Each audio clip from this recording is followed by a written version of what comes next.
Hey, welcome to Cafe Maddy. My name is Maddie, and you're tuning into an emotional food podcast series where you send me an order in story form, and in return, I cook something customized and delicious for you.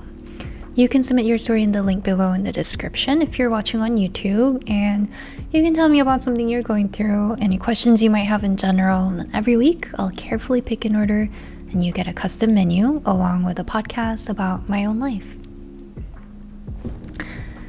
If you haven't already, you can find this podcast in audio form on Spotify and Apple Podcasts. And if you're listening on Apple Podcasts, hit that 5-star button, please, so more people can enjoy the podcast. And on YouTube, you'll be able to actually see me talking and cooking as well. So, thank you for coming to Cafe Maddy. Take a seat wherever you are, make yourself at home, and let me take your order. Today we have an order from Hannah from New York. She's 28 and she says, "Hi Maddie, I'm so excited to be part of this. Quick life story / concern. Since I'm almost 30, I feel like I haven't accomplished much. I'm struggling to find a job at the moment in New York City. I'm trying to go for my passion jobs in the creative field. And I'm still living with my family. Every time I'm on social media, I feel like everyone's younger and more accomplished. How do I feel more reassured that everything will be okay? Do you have any advice? Thank you. I love your content. I always recommend it to my friends. Also, you have taught me to love cooking." Oh, Hannah, thank you so much. And also, thank you for your honesty. I think so many of us probably feel this way and have felt this way before, no matter what age we are. It doesn't end. If you're in your 20s, 30s, teens, 40s, there will always be a world that you try to compare yourself to. And this is what I want to talk about today. What most of my 20s was like, and what's it like for me now? Now that I have a big social media following, a blue check mark, career, money, and a dream. Has anything changed? So the answer is yes. Things have changed for me, and I'm in a much better place. But it was way before Cafe Maddy blew up and any of this social media thing happened. The change happened when I worked at a Korean barbecue restaurant about 5 years ago. So Hannah, to commemorate this time of my life, for you, I am hosting a Korean barbecue party at home. So let's get set up. I'll show you what kind of meats we have today first. We're ordering the whole set. Here we have LA galbi, which a lot of people mistake it as directly related to the city of LA. But the LA and LA galbi comes from the fact that these are lateral cuts of short ribs. Then we have our thin sliced beef, or our bulgogi. If you're wondering where to get these thin sliced cuts, you can always go to your local Asian supermarket or H Mart to find these. And here's our pork. This is the best part of the pork. In Korean, we call it 항정살, or pork jowl in English. We're going to start by chopping and slicing some onions, which will go into the marinade for the LA galbi and bulgogi, which we're just gonna marinate it in a store-bought Korean barbecue sauce. And it's honestly my go-to shortcut, especially for a quick prep or quick setup. And surprisingly, it's very consistently good.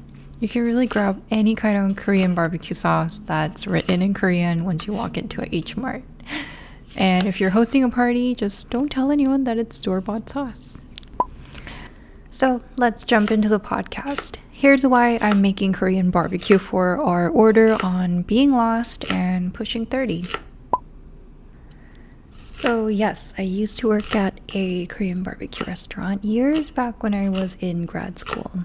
And it was a few things. I wanted to make some extra cash. And at the time I was in dental school and it was my last year, so I had a bit more free time on the weekends and I didn't have to study as much. So part of me realized, all these years I've been in New York City, I have never worked in a New York City restaurant. And after I get my dentist degree, it would just literally absolutely make no sense for me to go get a waitressing job at a restaurant. For some reason, it felt like something I had to experience at least once while living in New York, or anywhere really.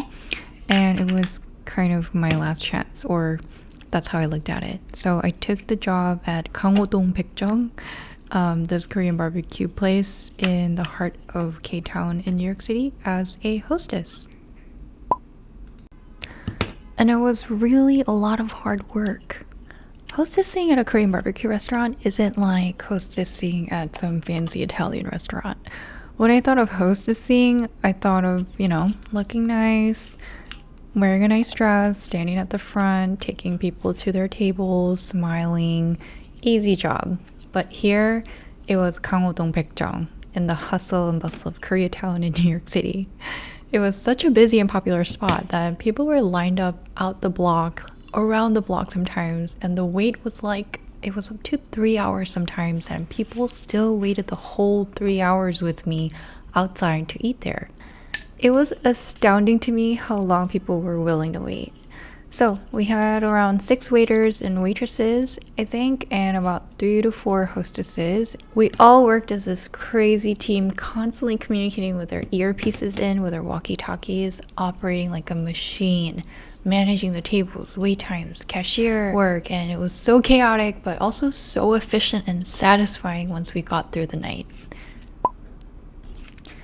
So after a long week of being in dental school, this was my job on weekends. I got to work, change into the restaurant shirt, and hook up my walkie-talkie on my jeans and wear my earpiece.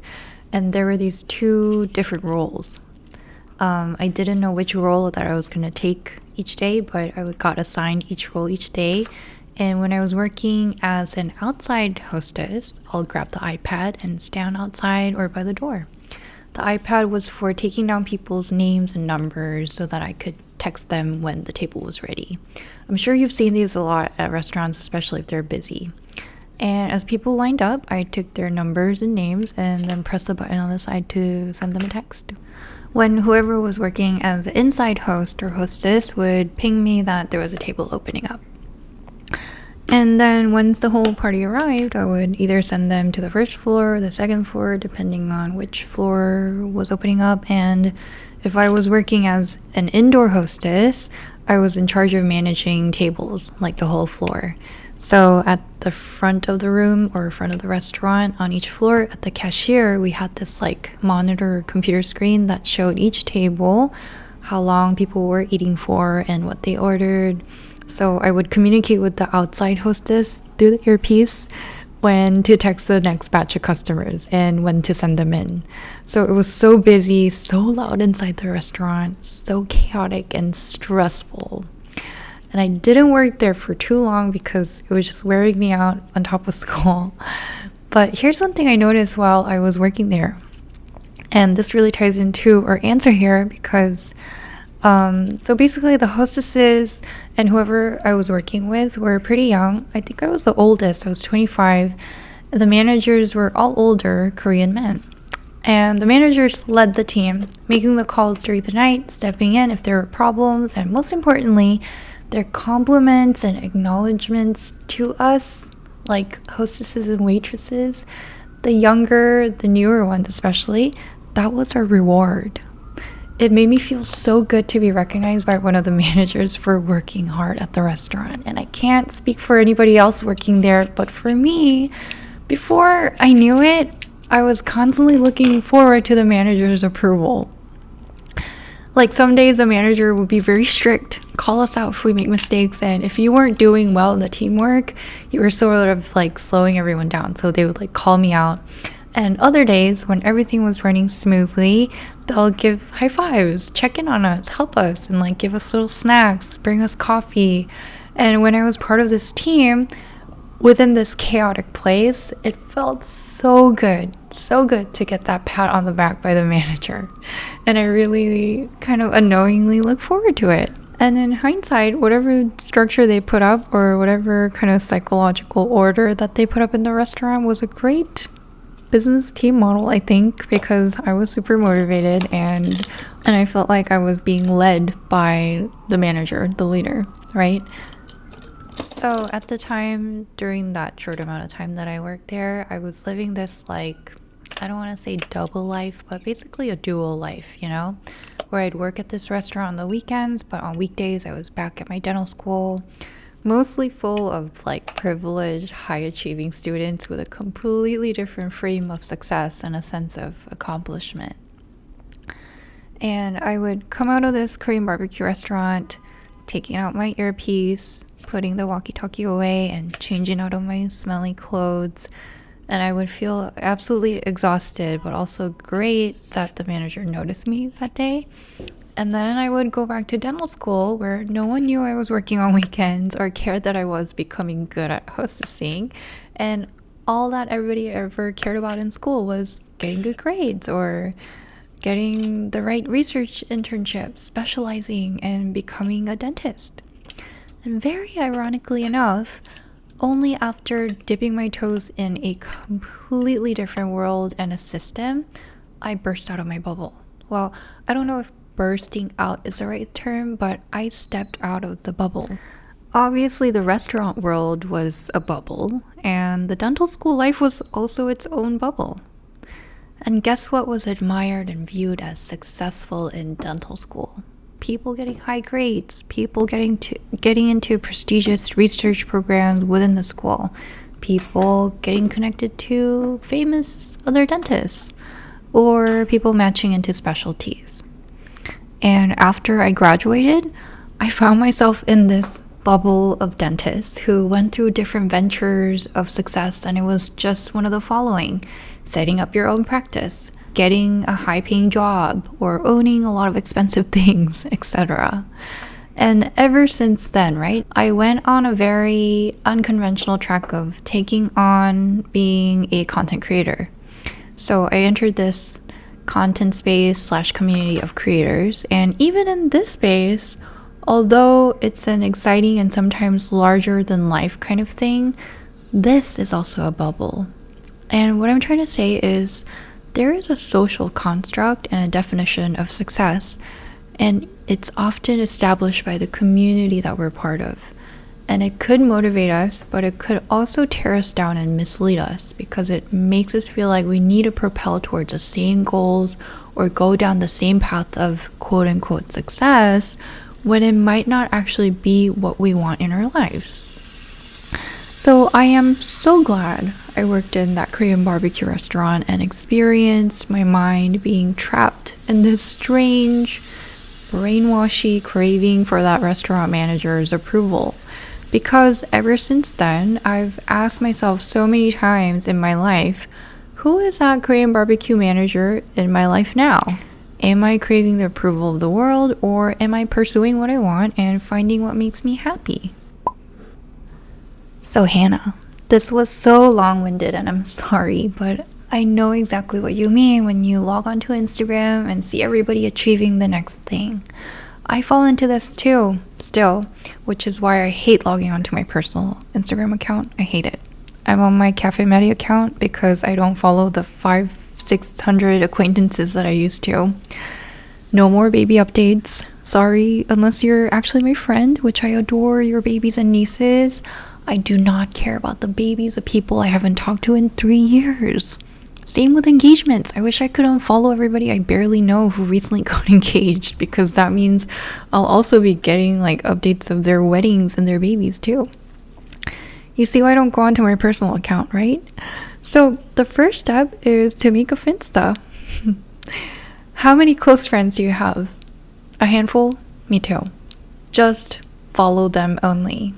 Stop allowing your feed and what you consume in the media to be bombarded with engagements, babies, promotions, buying of homes, of cars, of Teslas, of people you don't even give two shits about. So clear your own media consumptions, and that is totally in your control. Okay? And second step is to burst your bubble. And do this by trying to be part of different types of communities.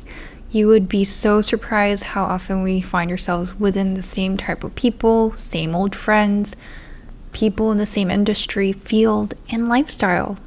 And you'd be even more surprised how much their thinking drives your life. So take yourself outside of where you're comfortable and start making friends who are part of a different bubble so you can burst your own. And you can burst theirs too. Third, I say this with almost every episode, but be kind to yourself. If if you have a hard time with this, check out my other episode on episode 4, where I really give practical advice on how to learn to be kind to yourself and how to change your inner dialogue. But for this kind of problem, on a daily basis, I want you to learn how to tell yourself that you're doing okay. How many times do we sit or look into the mirror and tell ourselves, you're doing great. You're right where you're supposed to be, propelling towards your dreams, however small or big they may be. How beautiful and wonderful is it that you are constructing your own path of success according to what you want instead of the bubble around you?